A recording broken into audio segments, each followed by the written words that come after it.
So we're back out fishing. It's a Thursday, we're out for 48 hours and I'm back on the new lake. Last time I was here, an absolute epic session, 4 fish, fishing the swim just up there, but fortunately there's a couple of lads in there, so I chatted to them, come round to this side of the lake where nobody's on. There's only 3 of us in total, nobody's here, so a fish jump out, so a load of fish bubbling next to that island. There's about 6 fish there.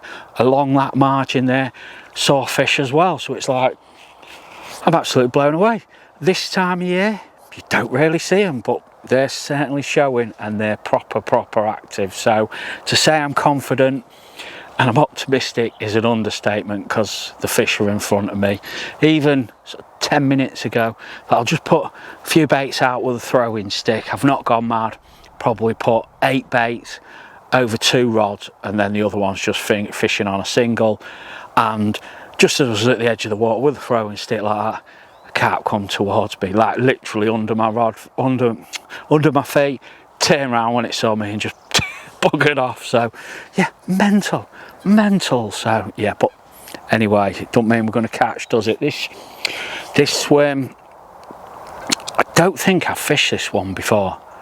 So I had nothing wrote down on my Google Earth printout that I always do, where when I'm targeting a water, I print that out, and I've got nothing marked down for spots. But yeah, so I don't think, I'm damn sure, no, I haven't fished this swim before, so I did have to have a little bit of an explore, because, well, first with a fox, with a Carp Pro blade, then with a fox grappler, because there is a bit of weed about, and even though there's fish there, you've got to know you're fishing effectively, and them rods are going out, and I'm not even going to touch them now, because I'm happy with the spots. I know they're clean, and I know we're fishing effectively. It's not like I've absolutely thrashed the place to a foam.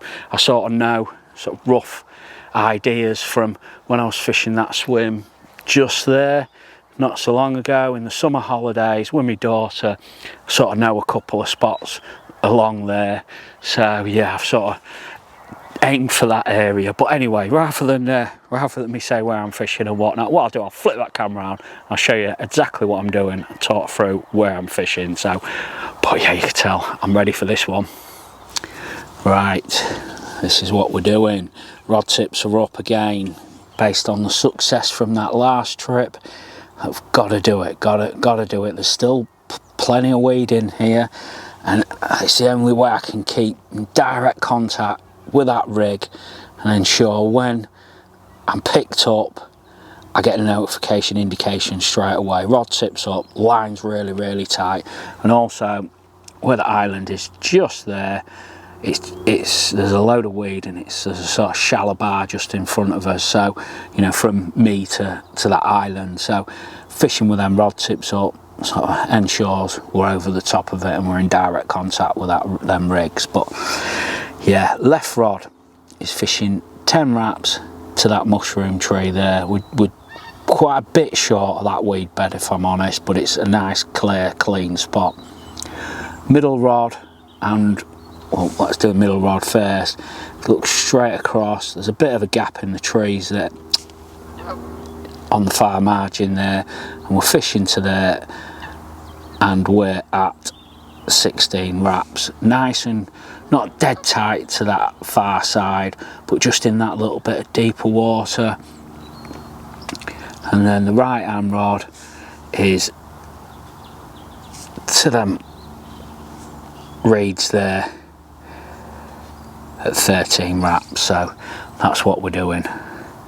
But yeah, look, it's looking really good.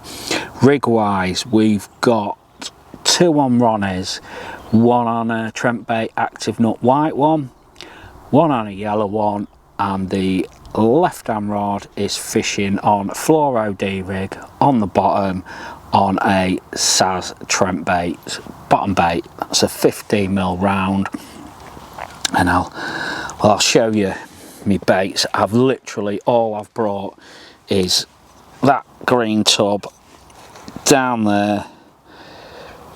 It's about a third full of boilies. There's not a lot in there at all. I'll tell you what, let me grab the tub quick. but there's not a great deal at all.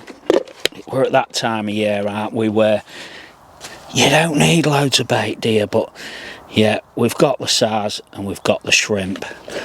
We love the old tramp baits, don't we? But yeah, nothing fancy.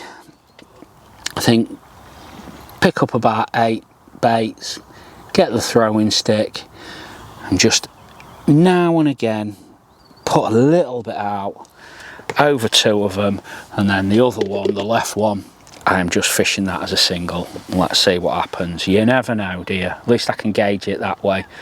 Two sort of over a little bit of bait, 1 fishing over nothing, and we can sort of see what happens. But yeah, I'm mega confident. I had somebody message me on my last video on here asking me to do a bit more detail on rigs, so I'm going to go through I'm going to at each session now I'm going to pick a rig that I'm using and do a sort of rig tying piece within the video. So yeah, if anyone has anything you want me to cover, girls and guys, honestly, just say, just ask, because I've had people ask about bait and all sorts, and you know, Trent bait, I did a bit of a review on that on the last one because I was asked to by somebody. So yeah, if there's anything you want to cover, because I ask you lot for plenty of ideas, especially regarding the cook station and food ideas, but yeah, more than happy for anyone to make any comments, suggestions, anything you'd like to see in my videos, anything you'd like me to include or even exclude, let's say that, anything that bores you to tears, let me know, and put some comments down below and I can see if I can accommodate it. But right, let's crack on with the session and hopefully get back to you soon when one of them rods has gone ripping off. Well, just seeing a fish absolutely glide out the water. It wasn't massive, mid to low double, but I can't believe it.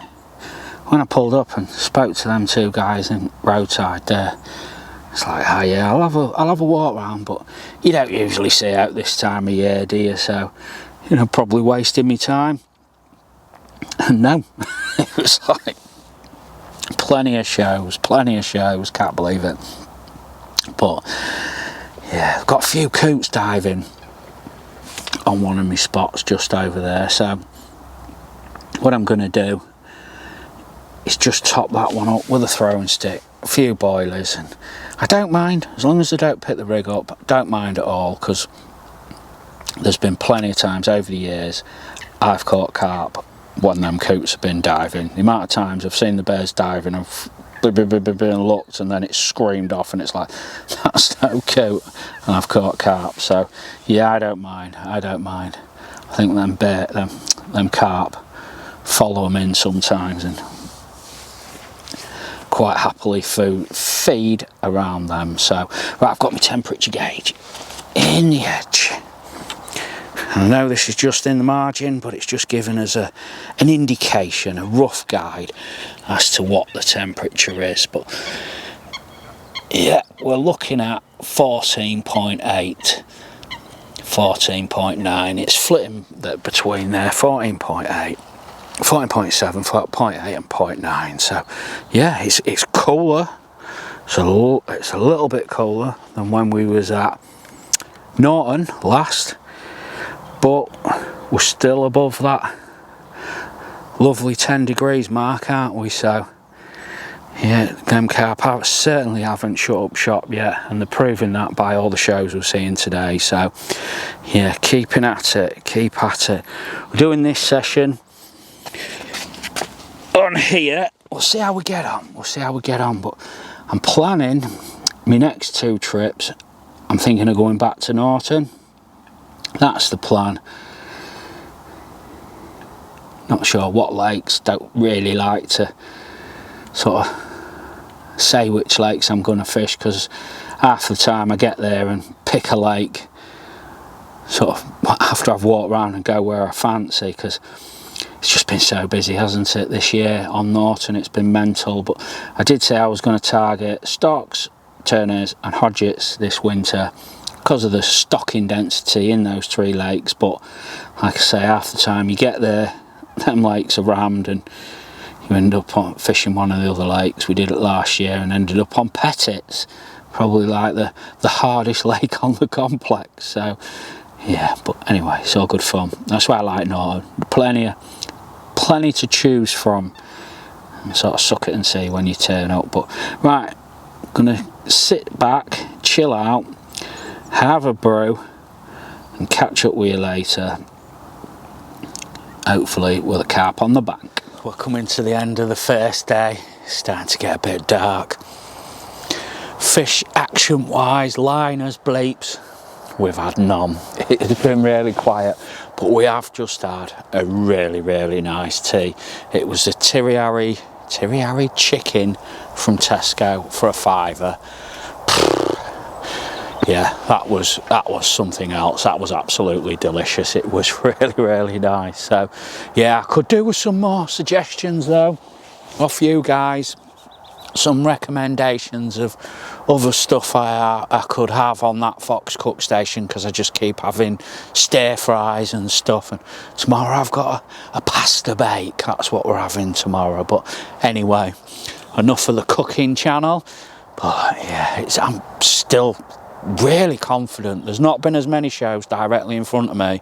I think I've pushed them off, you know, casting, but such a shame I don't really know the spots, because if I had them spots wrapped up and I could have just been plop and felt that leg down, I feel it would have we may have sneaked some that they wouldn't have pushed off. But did see a show right over that rod. That's the right hand rod, about 20 minutes ago. So yeah, that's all I've seen for a bit actually. But anyway, you've got to be in it to win it, haven't you? So yeah, I'm super confident. I always am confident, but we'll see. We're getting to that time of year where it does get tough, doesn't it? But hey ho, while them rods are out there, there's always every opportunity. So right, not going to do any more filming tonight. Unless one of them rods goes ripping off. Failing that, catch back up with you in the morning. Part 1.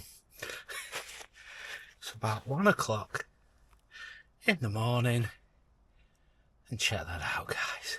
A little tiny common. I'm not going to weigh it. But yeah, one little bleep. This was on the spinner. Shot out, because I hadn't had any bleeps at all. And yeah, massive drop back, and that was the result. Little common. So right, let's get it back. Hopefully catch up.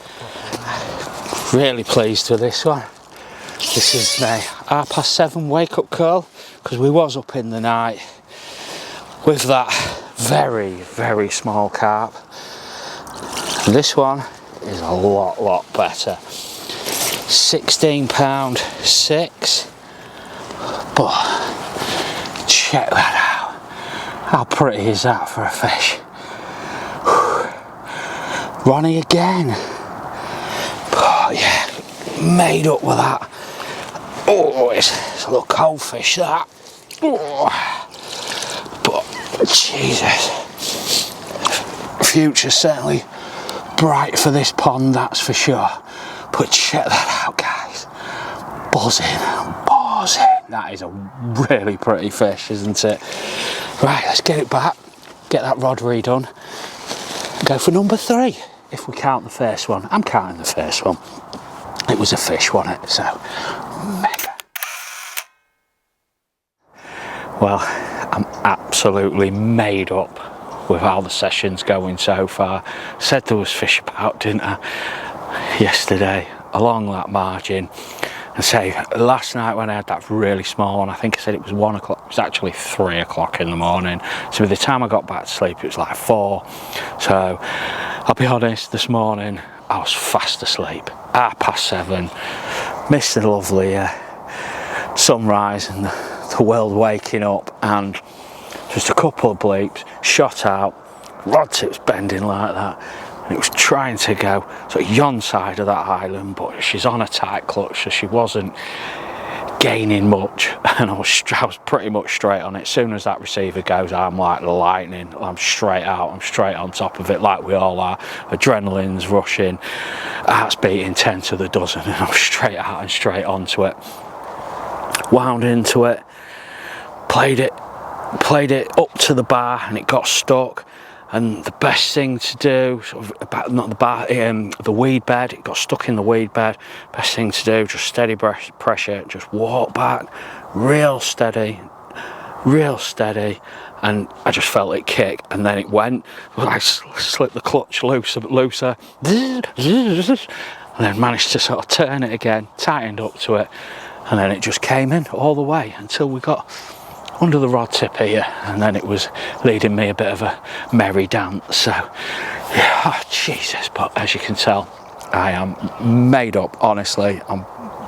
It's not about size, I just love catching carp, as we all do, I think. And yeah, it's just great to get out, get a bend in that rod, and actually catch something. So whew, but right, I'm gonna put kettle on, tidy up a bit, because I've still got slings and bloody, I managed to get wet socks there hanging in the tree. I was right at the water's edge because the water level's lower. I had to get right close to the edge, and yeah, got my feet wet, but hey ho, who cares?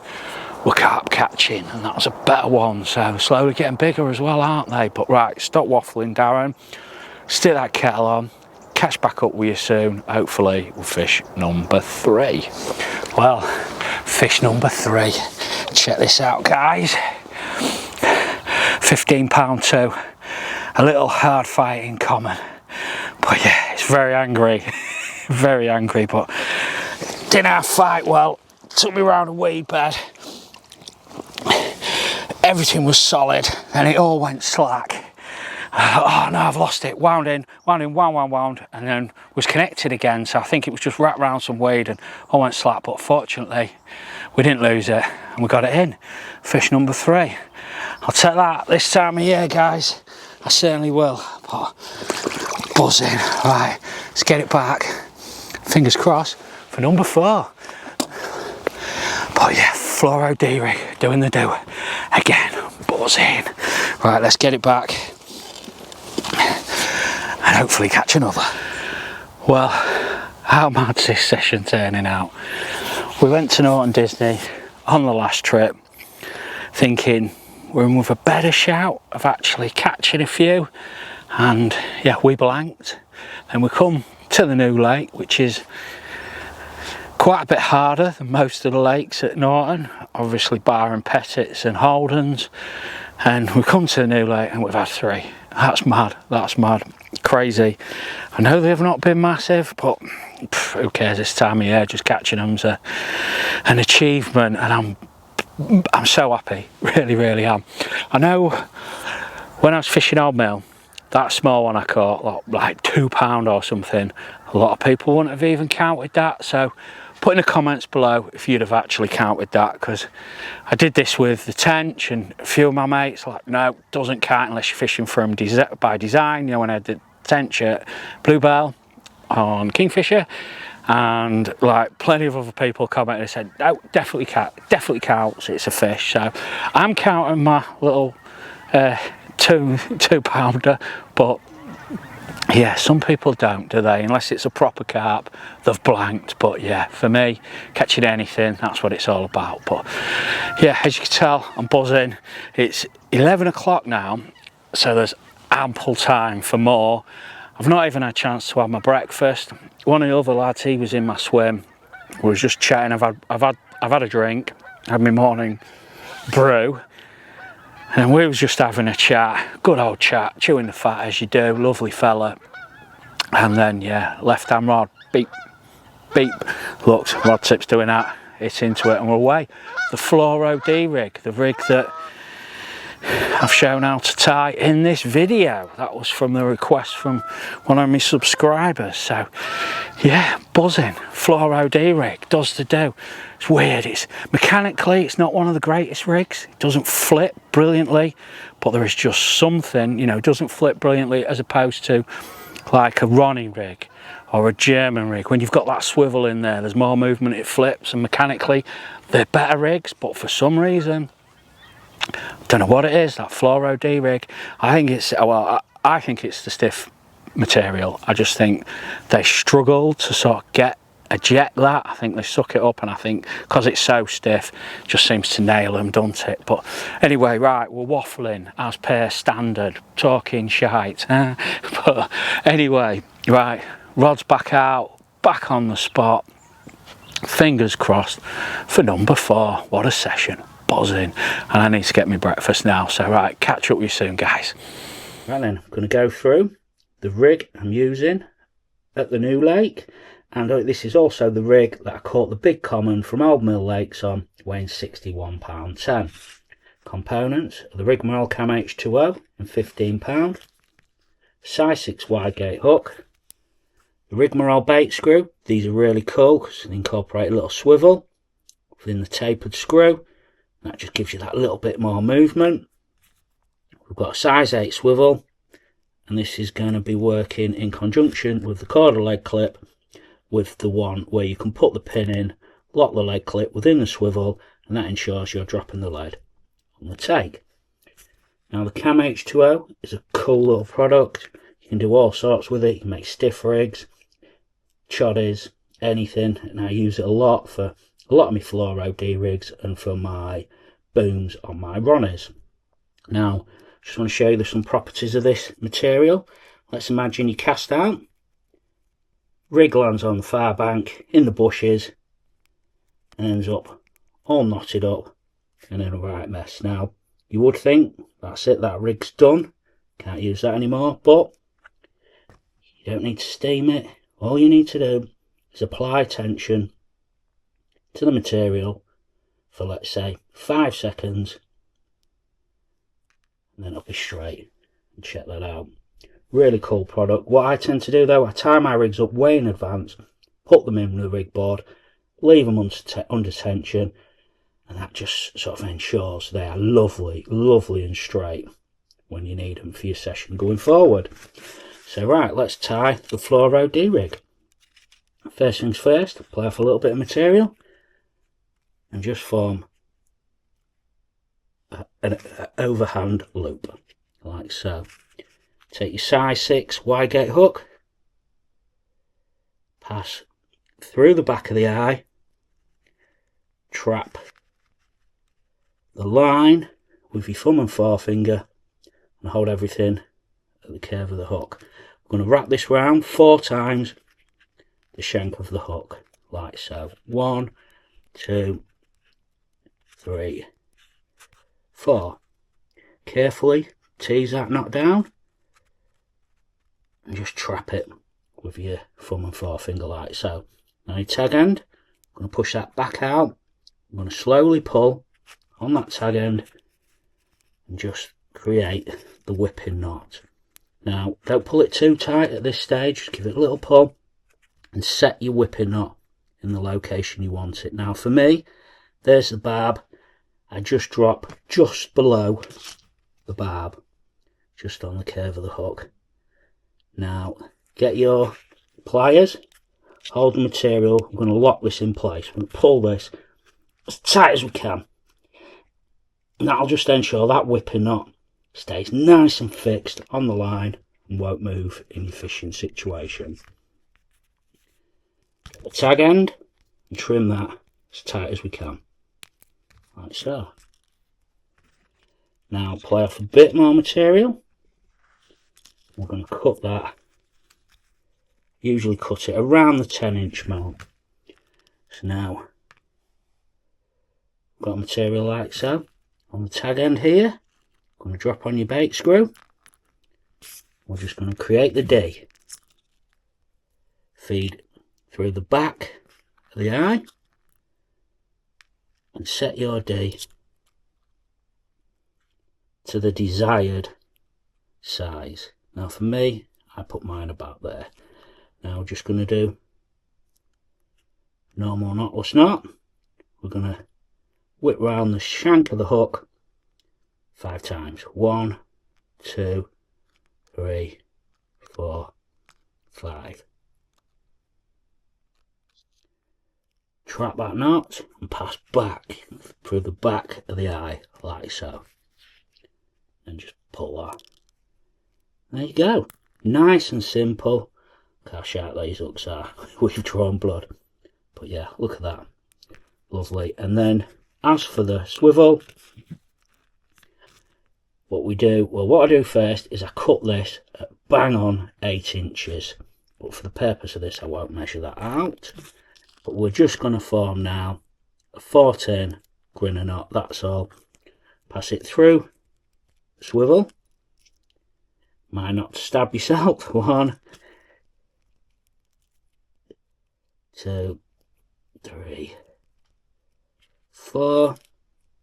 Pass the tag end through the loop, and then just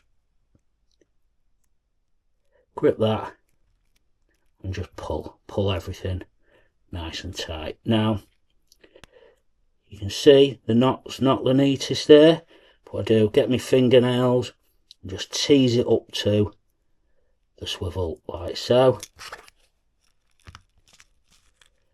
Now we can really pull that under tension, and that knot is not going to slip at all. Cut away the tag end, and there we go. And like I said, I'll put that rig in my rig board under tension like so. And honestly, when it comes to your session, it's ready to use it. Any little tiny kinks you get or anything like that, it will be straight as a ruler. It really will. It'll be perfect. So nice simple rig, and one that's been very good to me over the years and caught me a lot of big fish. So yeah, give it a go. Hopefully it's as successful for you guys. So we're coming to the end of the second day. Now a couple more people have turned up. They know I've had fish and they're fishing down this end. So yeah, there's now 5 people on the lake, which is actually quite busy for this place. So I'm not making excuses. Them fish might switch off now. That bit more pressure certainly going to make it a bit more difficult, isn't it? But while them rods are out there, you never know, do you? So it's looking good. I've seen the odd fish about, so hopefully we can report back soon with fish number 4, and wouldn't that be great? So right, not going to do any more filming. This one of them rods goes ripping off. Failing that, catch back up with you in the morning. We've got a proper one this time, and I mean an absolute chunk. 29 pound 12. Very, very close to that 30 pounder mark. But check this out, guys. Oh, what a fish, eh? What an absolute unit. Middle rod on a yellow one, and it absolutely tonked off. I do fish quite tight clutches, and it took line from the off. Waded me up. Again, steady pressure. Walk back. But check that out. Buzzing. What a unit. Made up with that. It's 5 o'clock in the morning. So, whew, get this back. Calm down. Get my breath back. Let's get that rod redone. Happy days indeed. Buzzing, yes. Well, what a session, eh? What a fish last night. It's 8 o'clock now. Pretty knackered because that fish came at 5 o'clock. Middle rod. And yeah, I'm blown away. 29.12. Can't grumble at that, can you? What a fish. What a session. There's not many fish in here. over that £30 mark. I think there's like 3 or 4. There's one that's not been seen for a couple of years that people think could be knocking on sort of late 30s, possibly 40s. It's been seen and it's looking massive, but it's just not come out. And yeah, that's one of the, that 29 is certainly one of the bigger fish, that's for sure. But Jesus, and it beat me up. It really did put up a good account for itself. I was dead to the world, obviously, at 5, and yeah, a nice tight clutch, and it was beep, beep, beep, beep, beep. Yeah, exciting times, really, really exciting. That was on a Trent Bait active nut, that one as well, yellow one. So been working really well. I've got so many fish all over the place on them active nuts, yellows, whites. Been absolutely awesome bait. But anyway, I'm going to stick that kettle on because I'm here, so it's 8 o'clock, I'm here till about 10:30. I think there was a bite yesterday at 10, so I want to hang out for that, but be about 10:30 I need to be away. So yeah, it's still opportunity for one more. You never know, let's be greedy. I redid the rods and I've checked the, obviously in the dark it's hard, but I've checked the line direction, line lay, and look absolutely spot on, so don't need to change anything. I'm happy where them spots are. Oh, there's a fish there. But right, stop waffling, stick that kettle on, catch back up with you soon.